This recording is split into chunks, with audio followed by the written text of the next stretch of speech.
And there has been some speculation that if Tony wins and does some fence climbing, it's the fence right in front of that suite that he will climb to celebrate.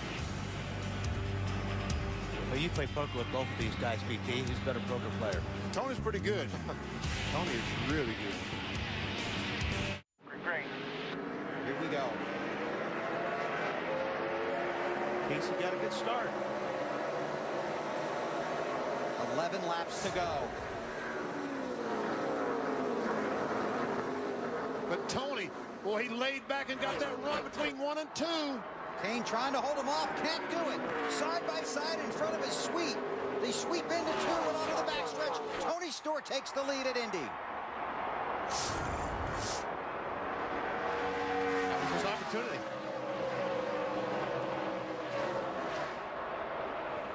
Vickers trying to close in that green 25.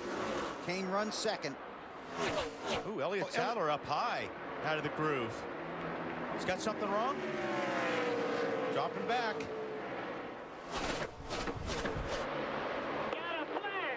Got a flat tire on the 38 car. Was the pole sitter. And he couldn't get to pit lane. Hopefully that thing won't come apart. On the left-hand side of your screen in that M&M's car, Elliott Sadler, the pole sitter, with a tire going down. Oh, what a bummer.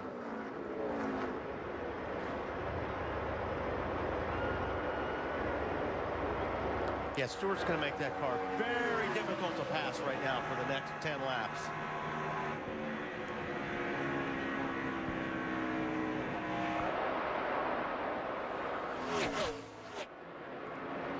Kane is not bad. No.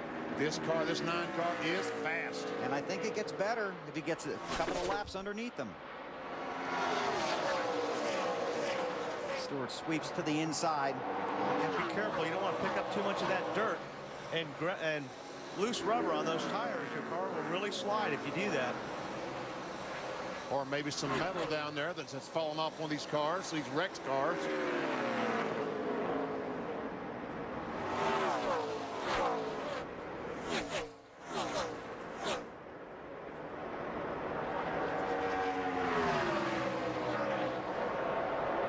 Stewart leading with under 10 to go at the Brickyard.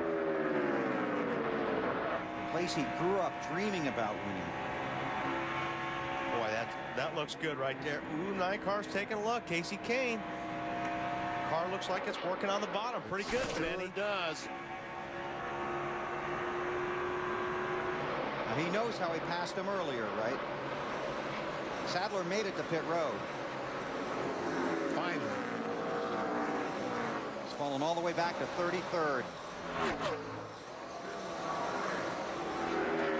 Got to be careful too when you're weaving down the straightaway. You don't want to ruin your entry to the corner because your entries are so important here at the Brickyard. So don't want to follow Tony's too much. See, he stayed out that time. Don't want to ruin your entry. You want to run your line, not his. Run your line, because if you run his line, it may mess you up enough to where he'll get away just a little bit. And he might be trying to do that. Yeah, absolutely. That's exactly what he's trying to do.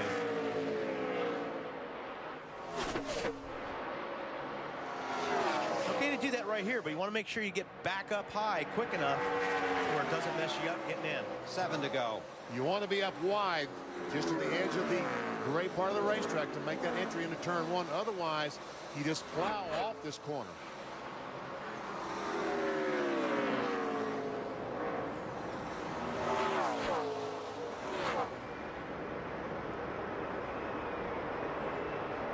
Tony Stewart has had an amazing season.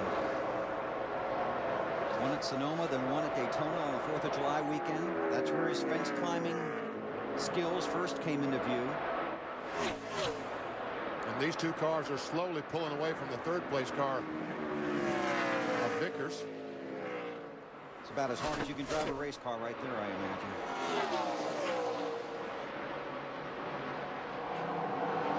Six to go.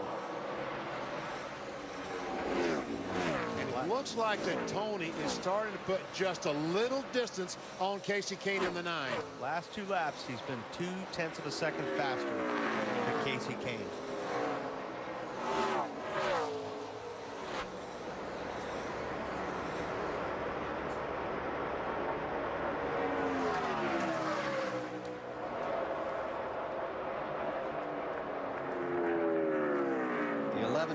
on the apron. Smoking, but not a factor. Not on the track. At this point, with 5 to go, Stewart would practically be impossible to get by if Kasey Kahne could even get to him. All right, Kasey Kahne, I think this is it. He's going to give it all he's got. That time, he was a little bit faster than Tony Stewart.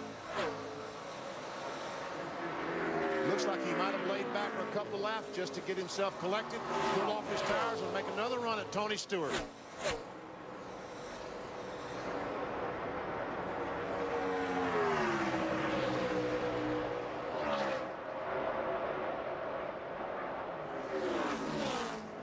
Into 3, now the short shoot between 3 and 4. Off of the critical turn 4.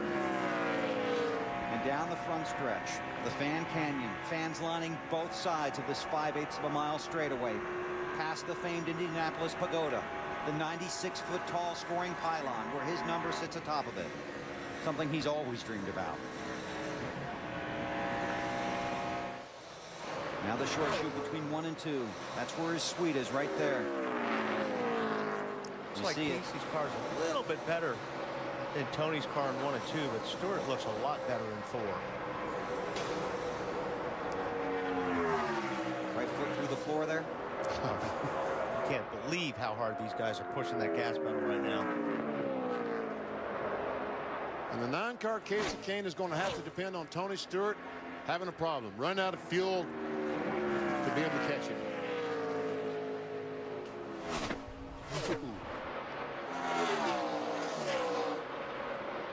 Stewart leads.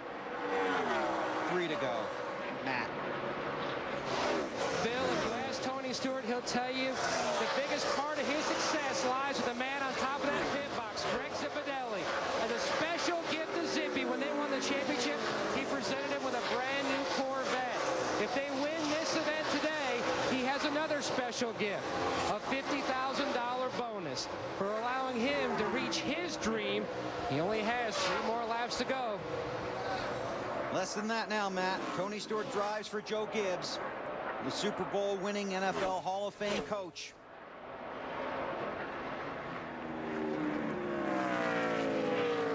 Boy, he's so smooth right now. Concentrating so hard on hitting those marks just right. 2 laps remain in the Allstate 400.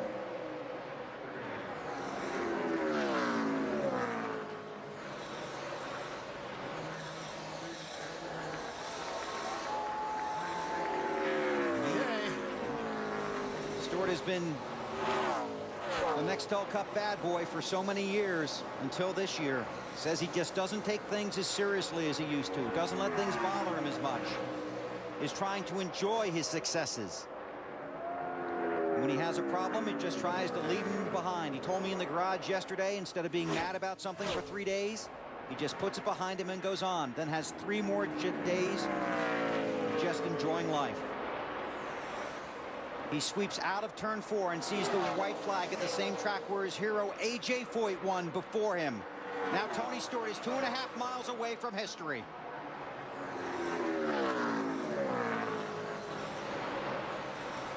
Looking in his mirror about 2 seconds right now. Turn 2 at the Brickyard. Down the backstretch. This is going to be really, really big for him. Half a lap to go. The fans cheering.